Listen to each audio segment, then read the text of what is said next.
BlackCloak provides concierge cybersecurity protection to corporate executives and high net worth individuals to protect against hacking, reputational loss, financial loss, and the impacts of a corporate data breach. Learn more at blackcloak.io.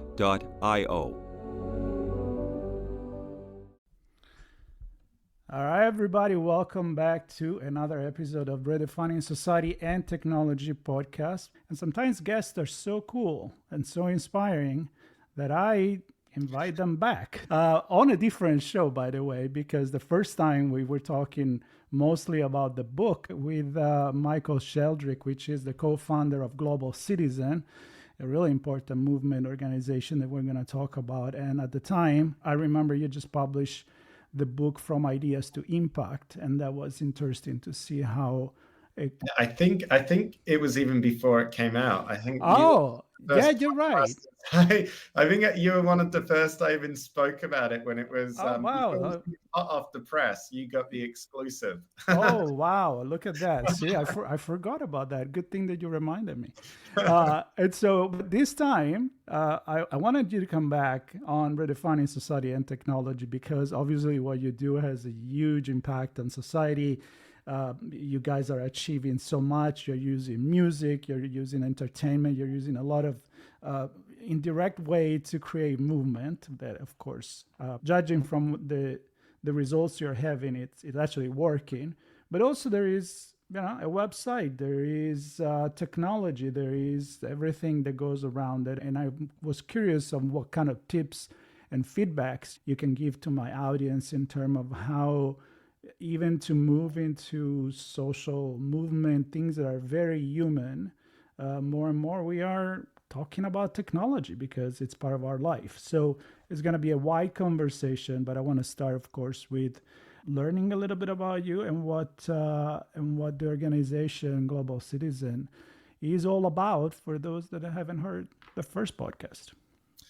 So, very short story. I grew up in Perth, Western Australia, one of the most isolated cities in the world. I was one of those kids who people probably didn't think would amount to much. I certainly wasn't good at sports. If anyone knows anything about Australians, we love sports. We put it on a pedestal. I was not one of those kids. I could barely kick a football in the right direction. And I also wasn't incredibly academically gifted, at least at the start. And it was only because there was this one teacher at the start of high school who really said to me, listen, you may not believe in yourself, but I believe in you. I think there's more to you than meets the eye. If you put work in, I'll put work in. Let's do this together. And I guess because of that belief, working together with him, I was able to, unlock some hidden potential, which I didn't even know was in there. Got into the top 1% of the state in my results, got into law school. And, was always aware that the reason why I was there is because I had this great opportunity, right? This great teacher. And so I guess out of a sense of gratitude, felt I wanted to give back. And, one of the first initiatives I got involved in was fundraising for charity, building schools overseas in places like Papua New Guinea. But very quickly, we realized that the need to end extreme poverty is greater than any amount of gala night dinners, quiz nights, etc. Right? And really, at the time we were realizing that what you need is a movement to end extreme poverty. If you're talking about decisions of businesses, governments, big policy decisions, and how you shift that in order to remove the barriers that keep people living in poverty far beyond their control. It was right at the time that social media was emerging. And if you remember, Marco, 15 years ago, how right now at all these conferences you go to, generative AI, it's AI for good, AI for ill, it's AI is what everyone's talking about. Well, it was the same thing with social media 15 years ago. And in fact, if you remember, it was around the time of the Arab Spring, people were actually talking about social media from a hopeful standpoint, how to mobilize, how to bring people together, and how to progress humanity and society.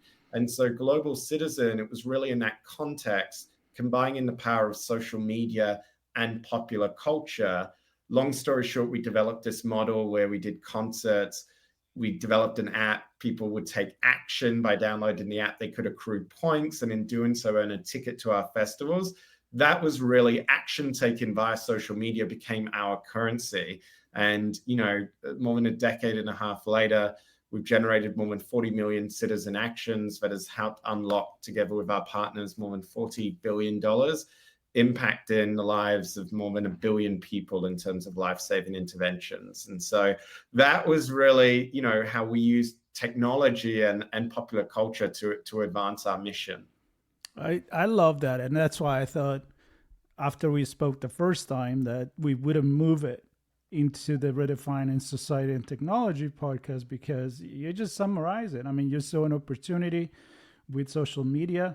Yes, I remember 15 years, 16 years ago. I remember even earlier than that, when maybe the conversation would have been, let's put up a website. Because social media was a very big revolution or evolution of the internet itself. It really connected people for good and bad, because everything, I think, it comes with good and bad, especially when we talk about technology. But you definitely use it for good. So I like to go back there at that time. And was it for you like a bet to say, well, there is this social media, let's give it a go?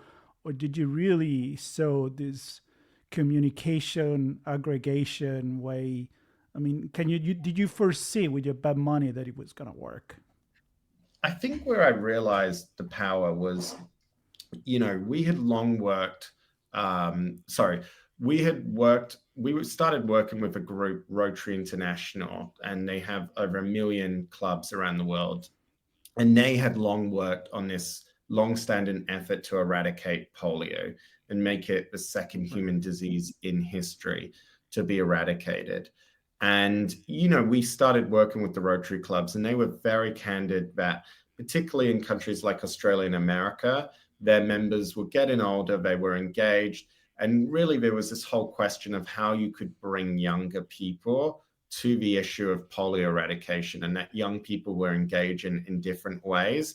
And in fact, when we had the rare opportunity to meet with Australian politicians and asking them whether the government might contribute, because it had stopped funding the effort to eradicate polio, it became very clear that they were basically asking us to make this issue core, to show them that there was a constituency that cared about this, and how could you get young people involved. And I think the question that we've always grappled with as campaigners and advocates, and I think any good campaigner does this, is you generally don't get people to come to you. You have to go to where they're at, right? And so social media, that's where people had started converging. It began with Facebook, it then became Twitter. And it was right at the time that people were engaging with these platforms for the first time and using it as a way to really reach people, but also showing people that actually you can take action on these platforms. And I think what was compelling about this at the time is it was right in the wake of the global financial crisis. So young people might have been uncertain about their jobs, their economic future, but they still wanted to contribute. And so I think what we were offering was a way for them to contribute through social media. And a very practical example, in Australia, we did this concert, the End of Polio concert. We convinced John Legend to fly all the way to Australia, spent more time flying than he was on the ground. And we basically said, listen, we're not asking people to buy tickets to this. We're asking people to take action, sign our petition online, spread the word on social media, help us get tens of thousands so we can present this to ministers and prime ministers and basically ask them if they would contribute $50 million to eradicate polio. And that worked, and we cut through. And it probably worked in those early years because it was still novel, right? Because it was new. If you galvanized enough people, politicians were responsive to it. I imagine it was in the very early days of email, right? Before people started getting a load of emails that were the same thing that someone had generated, they generally replied to it. And so we basically leveraged that. And I still remember, we were trying to get the government of Sweden to act on one of our campaigns. This must have been about 2014. I still remember getting a phone call from someone in the Swedish Foreign Ministry saying the Swedish Foreign Minister wants to board this plane, but she can't like see her tweets and reply to it because she's getting so many tweets from global citizens that she doesn't even have time to respond. Wow. So can you call it off, right? And so I think we used that in those days to actually get a response and show leaders, wow, there's a constituency of young people that care about these issues. Mm-hmm.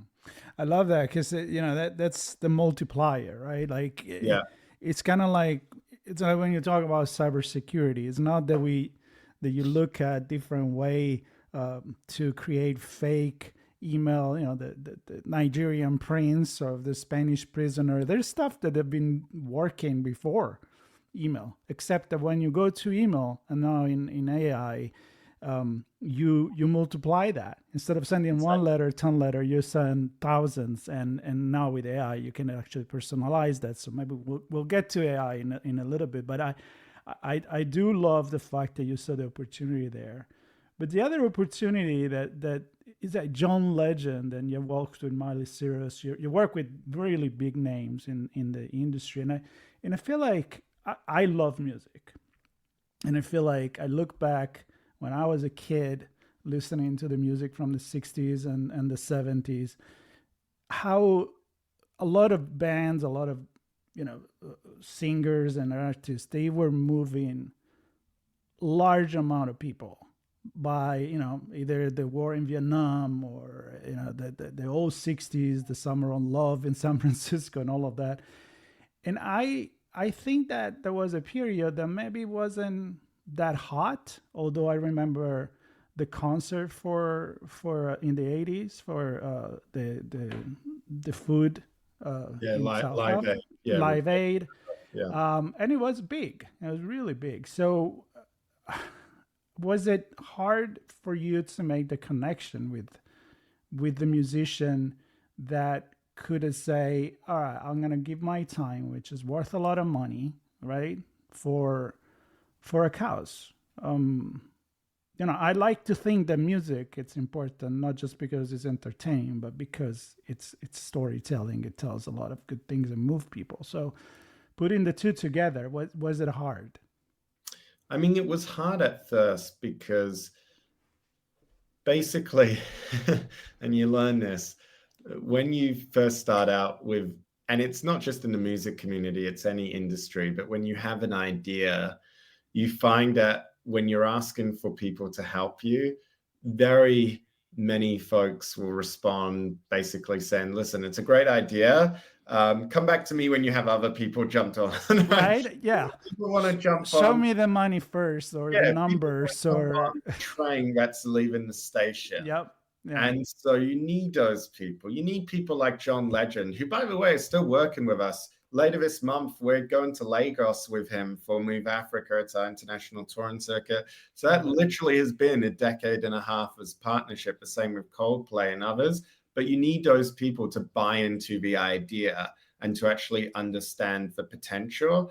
And I think what we were trying to do at that time, and we still are, was basically to say that there is another way to engage people beyond asking them for money. Yes, people can donate to charity, but people are also looking for solutions more broadly, and they're looking for ways to engage their fans beyond that. And I still see it now in response to the California fires.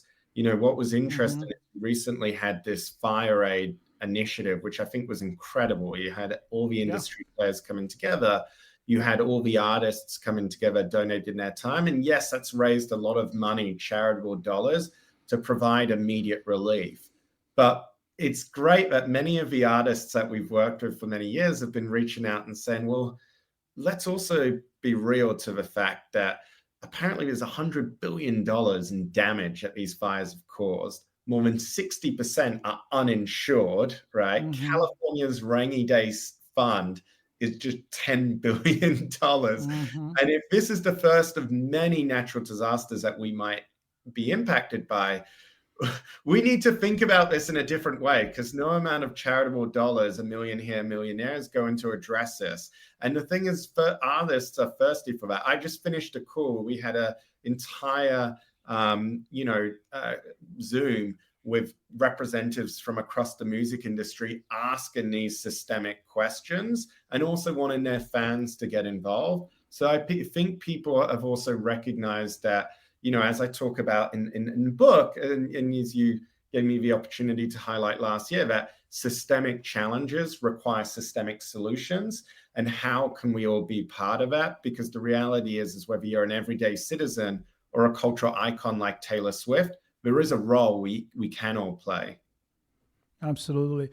And I love the fact that you said at the beginning, and I think everybody found himself with a good idea, and people forget where they started from, right? It's a thing like, remember when you started, maybe you were looking for a gig to play, and maybe at the time people were like, yeah, but how many people can you bring on the stage? And then you'll probably be like, I don't know, I'm just starting up. You needed someone that believed in you, like your professor in school that say, hey, you got potential. And I think that if you start that you got potential chain, then you can play a much bigger role right now. And have you used a little bit of the gamification system into the donation, into become a citizen? Because I'm asking you because I get kind of that feeling when I go on the website of Global Citizen, is like, you become a citizen if you do certain things, right?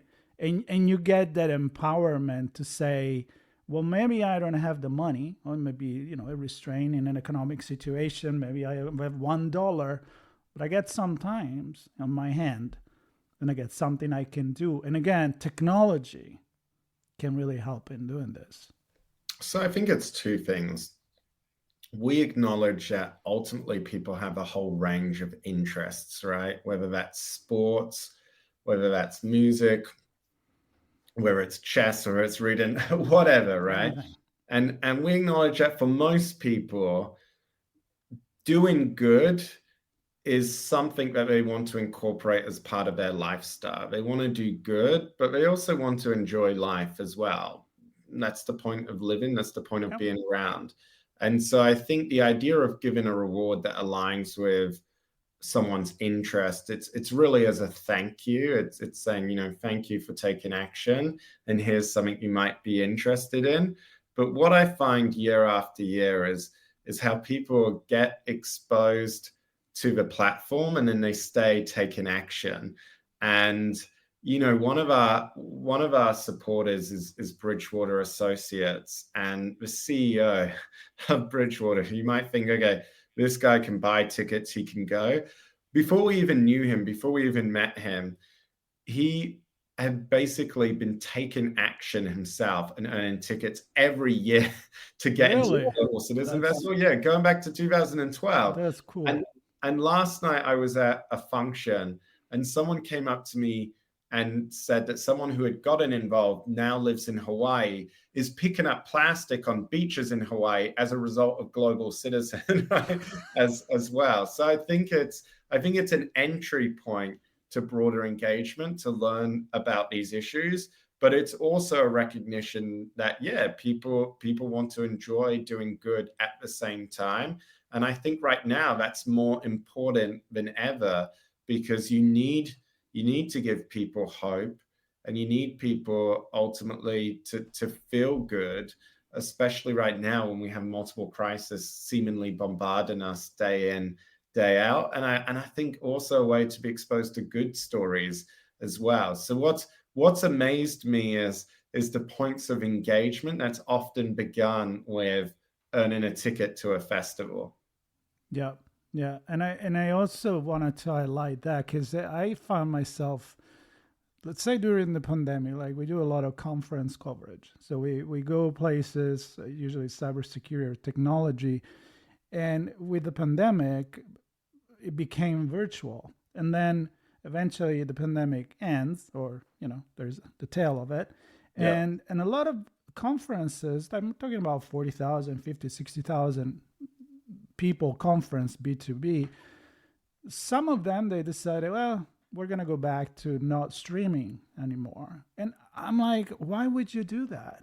because nobody or not everybody can afford to go to San Francisco, go to London, go to Las Vegas, go to Melbourne, and in order to get involved with the community or the network, you need to fork, I don't know, $10,000 just to get there. So I look at technology as an enabler to say, I can do something somewhere in for something that happened in LA, even if I never even gone to LA, or help somebody in South Africa or in Africa or anywhere in the world.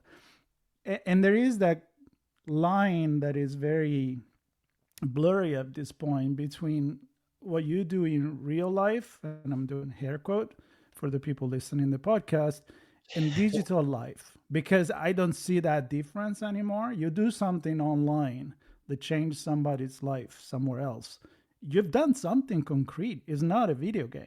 It's it's not virtual reality that then you shut it down and you're back where you were. You're really changing things. And I want your perspective on maybe how in these 10 years you've been doing this technology advancement, including generative AI, virtual reality, whatever comes to your mind that you want to share.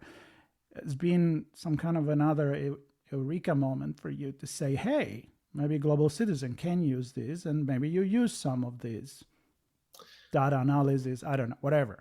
Well, and definitely can dive into that. I think one point I just want to make as a broader one is that technology platforms today really enable all of us to be content creators. Yep. And the good thing is there's really a market like through the internet and around the world for really any kind of interest, right?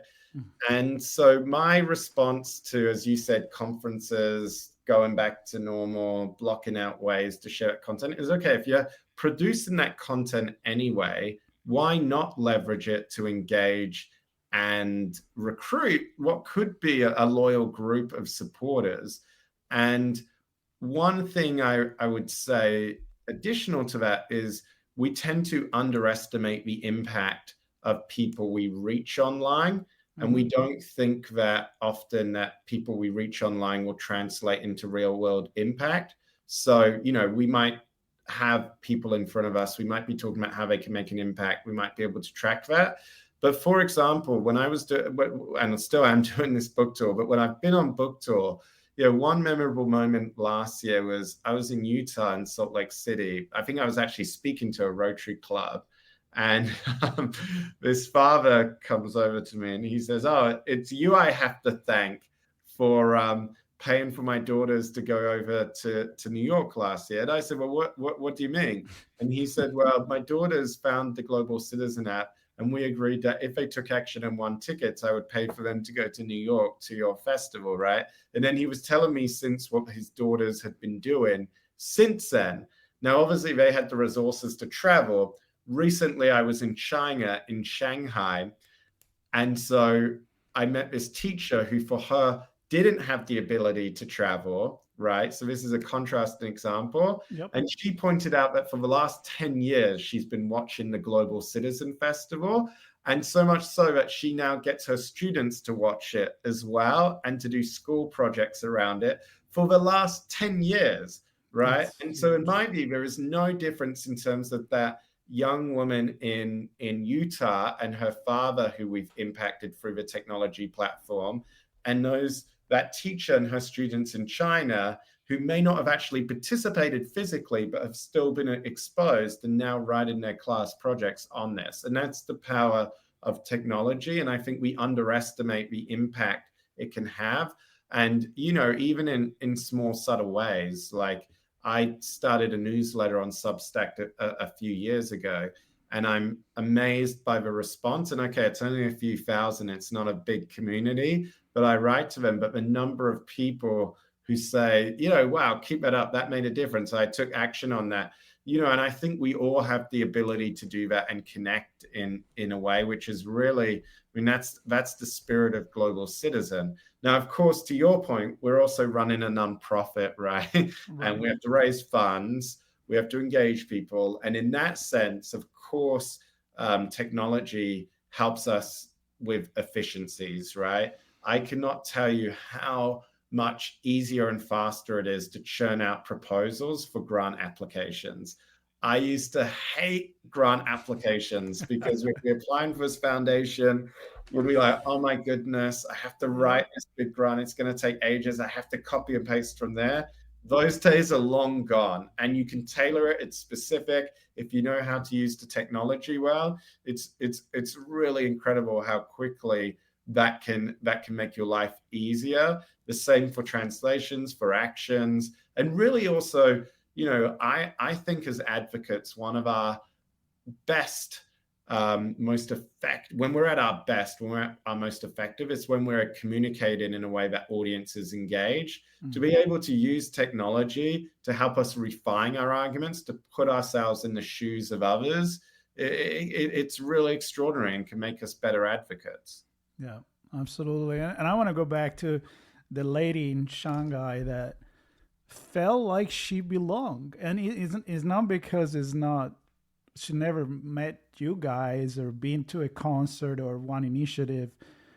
Again, digital or not, she belongs, right? Exactly. I mean, and that's what it's magic, I think, about being human. Is, you know, like I just published it actually yesterday with a person I met in Melbourne at a cybersecurity event in November. She does a lot for the young kids and educating for social media, cybersecurity, all of that. We were talking about the social media ban in Australia for social media for the 16 years old or less. And, you know, we were bold in what we think about it, you know, and we didn't agree with it. Maybe it's going to shake something. But the point was the communities that may be broken by that. Like she mentioned, like Australia, it's a very large country with a lot of remote access for people that are, you know, in certain community to be able to connect together. And then all of a sudden it's like, well, no more, right? And again, I just want to make the point that just because it's digital, it doesn't mean that it's not real. So whatever you can use to get involved, it's good. Well, and I think one of the biggest things, right, is do you fight change or do you adapt to it? Right. And Love it. And I think, you know, generally when you fight change, it never works, right? Like I remember back in the days when Google was first introduced, being at high school, and I hear these stories about some schools banning the use of Google, right? Or the use of Wikipedia. And actually it was about, well, no, just train people how to use it. Be alert if you're using Google, be alert to information sources. If you're using Wikipedia, go to the sources and find it out. And how do you use it in the right way? And increasingly with tools like AI, it's about the questions you ask and how quickly you can do it. Because trust me, I'm a professor now at Columbia University. You can tell if someone's just giving you something that isn't thought for and well thought out, and if someone's genuinely engaged with the subject matter. Now, I do think, that being said, there are questions for policymakers, for regulators, right, in terms of, okay, how are these technologies rolled out? You know, in the same way with cigarettes that we publish health warnings about it, with social media, you know, should we be publishing health warnings about it? Should we be publishing the risks? Do we need to put in a greater emphasis on social media literacy? You know, when I was at school, you know, I studied health like everyone else. You learn about sex education, all these important issues. Social media literacy should be part of that. AI literacy should be part of that. And we should have debates around, you know, intellectual property, for instance. Like, I think there needs to be guardrails in to make sure that AI doesn't infringe upon the rights of creators, whether that's musicians, filmmakers, to earn a fair income from their products, from their creations, right? But that's not the same as banning these tools. And I think, you know, you have to be careful, because if you ban it, are you basically running the risk of putting a whole generation of people at risk of falling behind competitors as well? And I think, you know, it's interesting this morning I was speaking to this young guy in Zimbabwe who was a plumber, happened to be the plumber for the head of Google Cloud in Africa, and because of that, was given, I think, some kind of scholarship to basically, learn some digital skills, and is now an instructor at an outfit called Digital Skills Africa. And they've just been working with Microsoft on this partnership to train 1 million people across South Africa as a result of this, right? And we were talking about, really literacy, like this is so fundamental, and we need to see it like nutrition, like health, like all these other fundamental areas. It's the same with technology. Absolutely. And I when you mentioned the first reaction back in the days to the social media or Google in school, and it's been the same reaction with ChatGPT. I mean, the first reaction was, we're not going to allow it. And the answer of people who's a little bit smarter and open to that is like, you can't. You can go back. You can put it back in the can. At this point, is updating every few weeks, and it's amazing. It's an amazing tool, but again, need to train people on how to use it. And it heightens the bar, right? Like right? In the same way at maths, once smart calculators were introduced, you were suddenly changing what you were testing students on. You weren't testing them on what would have once been complicated sums. The bar was heightened from what it was 50, 60 years ago. Yeah, the basic has become a higher level, and your goal is going to find out the people that use it as a shortcut, right? I mean, there's no questions about it. You know what? Another thing I'm curious is, like, so Global Citizen, for people that are not familiar with it, what do you guys focus on? I mean, what are the causes that you promote the most? And with that, I'm going to add the question, which is, has it changed your focus because technology has allowed you to focus on different things or different way to maybe achieve change? Yeah, I think it has, and it hasn't at the same time, as the short answer. So very quickly, Global Citizen is a movement of more than 12 million citizen advocates around the world. And in that respect, our mission is to end extreme poverty. So we focus all of our citizen actions on this mission, and we say pop meets policy as our DNA. So leveraging the power of popular culture to influence public policy change. Right here at effectively the start of 2025, we really have 4 key initiatives we're working on right now. The first is to protect the Amazon. We have a campaign to mobilize $1 billion to support indigenous communities in the Amazon rainforest, the lungs of the earth. And this will culminate in a major global citizen festival we're hosting later this year in the Amazon. It's going to be amazing. It's going to be in Brazil. Wow. Big artists. It's going to be incredible. Secondly, we're focused on scaling up renewable energy in Africa because 600 million people don't have access to reliable energy. And we think there's a huge opportunity to bridge the gap with access to reliable, affordable solar power, for instance. Thirdly, we're focused on saving millions of children's lives over the next 5 years through access to basic healthcare, including vaccines. We have a big initiative we're working on to raise the funds needed for that. And fourthly, and I mentioned this earlier, we're focused on building what could be Africa's first international touring circuit called Move Africa. And that's because we believe music itself, the live events industry, could create jobs and actually be part of the solution when it comes to alleviating poverty. We think across the continent of Africa, there's huge potential. When you take into consideration, this is the youngest, most dynamic continent. 70% of the continent is aged under 30.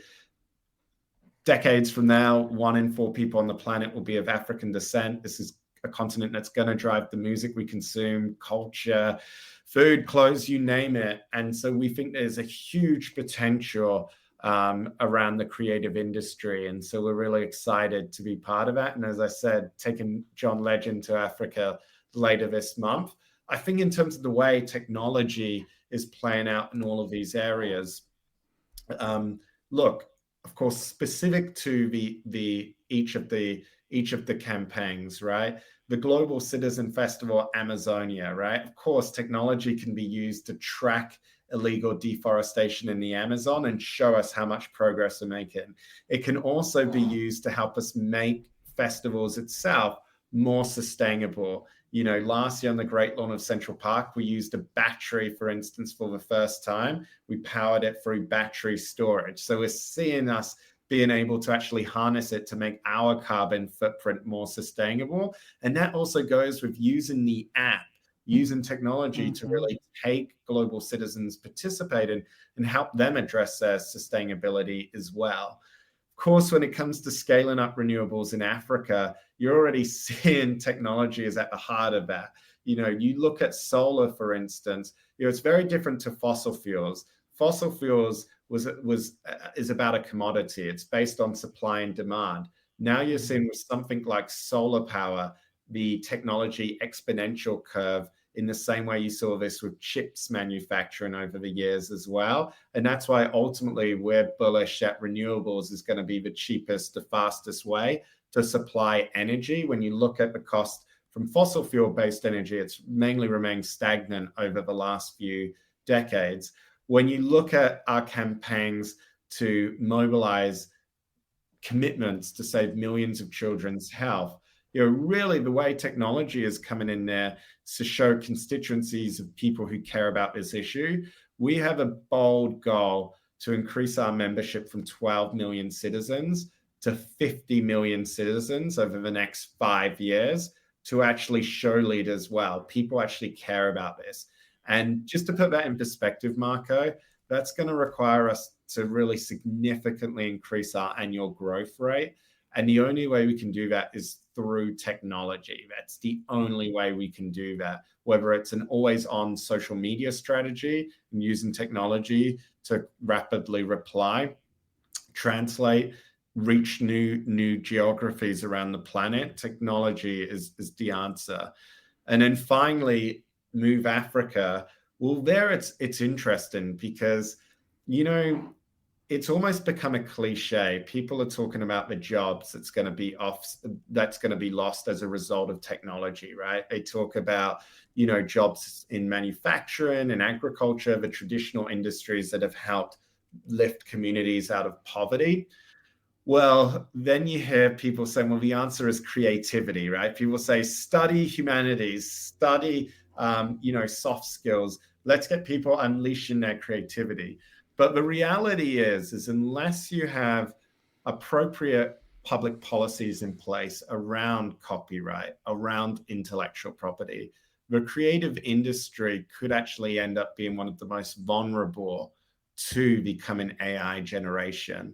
But if we get that balance right, then creators actually have the opportunity to leverage the power of AI, produce incredible work and earn revenues from it, right? And these could be incredible, huge industries. Last year at the UK Economic Investment Summit, they listed the creative industry as one of the huge areas that could be a source of growth alongside clean energy, AI, etc., for the coming decades. So yes, there's policy challenges. We need investment, of course. We need people to be able to access the internet. We need people to be able to access energy.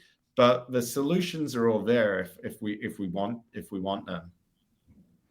I think I was taking notes. I think I have ideas for at least another 10 episodes right now, just based on what you said, because, you know, my head obviously is going in terms of the new jobs that they didn't exist before. It's like that fear, the ludities back in the Industrial Revolution. I wanted to break the machine because the fear of it. And then eventually you just adapt and you realize that, technology bring changes, and we need to be objective. We need to be logic about it. We can't just open the door to every single piece of technology that come, but there's always a way to balance it and see where it brings. all the things that you listed in terms of what you guys are doing now, it just blows my mind in terms of everything you were saying even before you explain how technology, because my brain is already in technology. I'm like, yeah, I mean, renewable energy is a much more democratic. If you can get the solar panel, you don't need to be near an oil well in order to extract it. You can just be anywhere where the sun shines, which it's going to shine, especially in Africa, I guess, and all the other things you talked about. So I love how you embrace this. I think a lot of people, when they think about resolving poverty in the world, they think about, I gotta give the money, and then I don't know where is it gonna go.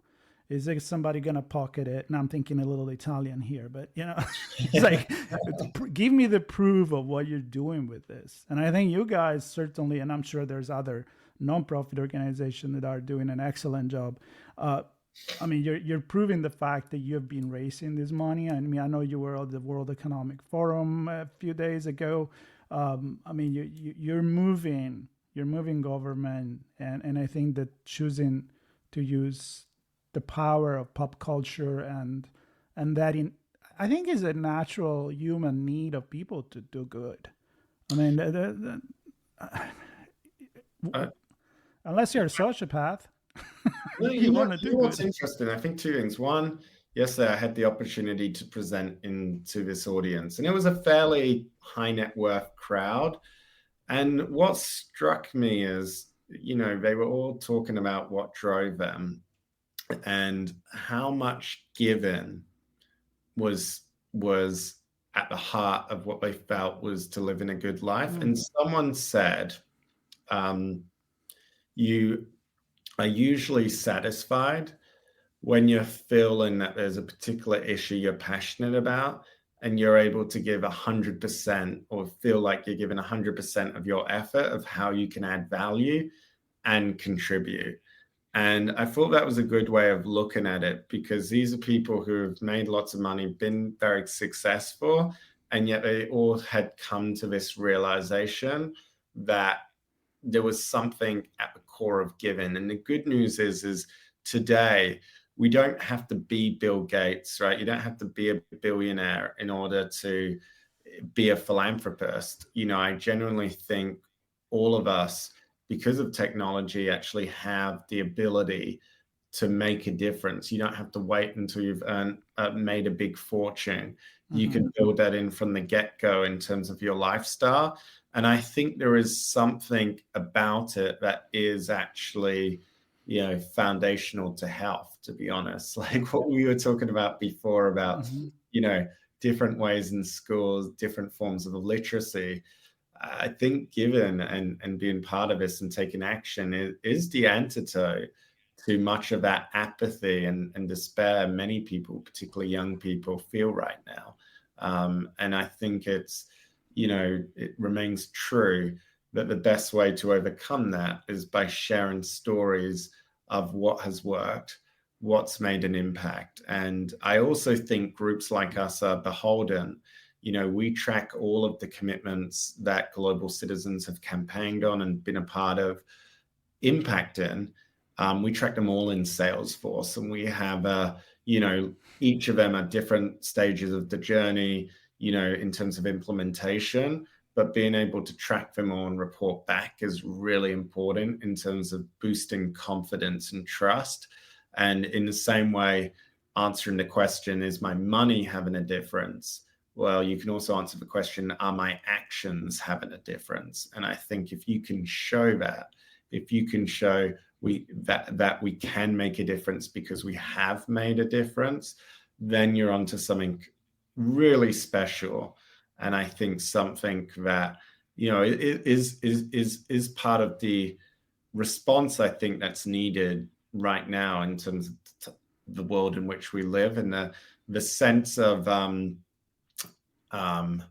apathy, I guess, that so many people feel right now. Yeah, I love it. I mean, it is a great way to end this conversation. Of course, I want to have you back with some more update, but I think that's just another thing that you said about technology. You mentioned Salesforce. Here's another piece of technology, right, to track what you guys are doing. And then I'm thinking, kind of like a blockchain to see like where is my money going, and to be able to see that on the app and say, hey, I just contributed, maybe very little, but. Well, I look at taxpayers asking this question, right? And, and I know I won't weigh into what's currently happening here in America, whether that's good or not. I will just anecdotally share my own experience. So my wife and I, we live here in New York. We put in our tax return. And for one reason or another, I don't understand this in the 21st century. They insist on sending us a check in the mail. And this check, it's not tens of thousands of dollars, but for us, I'm a charity worker, it's still a significant amount that the Treasury owes me as a taxpayer.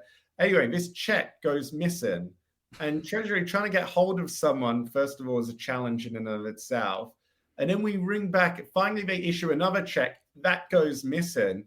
I think it takes 2 years ultimately before we get this check, and it's gone missing. Meanwhile, here's the thing. Someone is banking our checks. So someone is banking our checks. And fortunately, our bank, we alert it as fraud. So we're not out of pocket. But obviously, this is the Treasury's out of pocket, someone. So there's probably thousands of dollars that's being lost here before we finally get our check. And so I think, wow, this is where something like the blockchain, direct payments, right?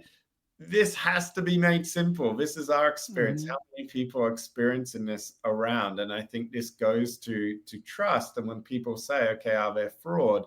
This is what reinforces that. And I think there is no reason as well why, if you have these issues, people these days need the angst of trying to get someone on the phone, days in, day out. And so I genuinely think governments incorporating these technologies can actually deliver better services. And that's what's going to boost trust in the meantime. Just Marco, you've been very, gracious to have me back for a second time. You mentioned the book, From Ideas to Impact, and I've been overjoyed by the response, and people have said it's a concise way to make a difference. I did want to share something because this is about technology, and this is first. Go for it. In the spirit of giving you an exclusive again, I have been writing a bonus chapter, which I'm still finalizing, planning to release. It's actually called The Innovator. If you remember in the book, I have 3 other leadership styles, which I break down the visionary, the diplomat, the implementer. And this is about the innovator and how all of us can play a role.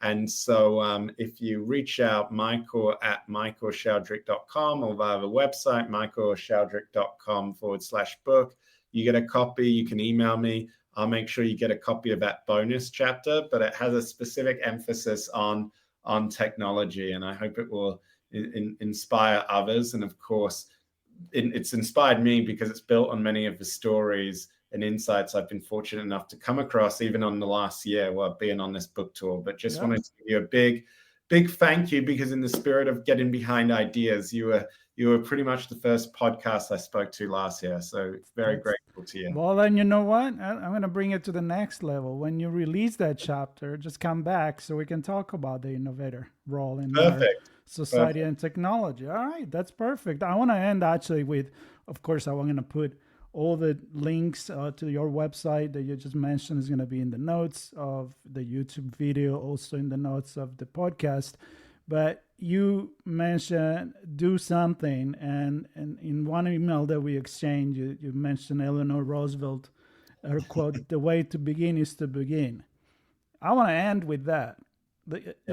I'm ending with the way to begin is to begin. And maybe just with a simple app, you can make the difference. So, Michael, great as usual. Have a chat with you. I hope you come back. I hope we do some things together. And for everybody listening, just subscribe to the podcast, and there'll be many more, I think, very intriguing conversation coming up to your favorite podcast and YouTube channel. Take care, everybody. Appreciate it. Thank you. Thank you. BlackCloak provides concierge cybersecurity protection to corporate executives and high net worth individuals to protect against hacking, reputational loss, financial loss, and the impacts of a corporate data breach. Learn more at blackcloak.io.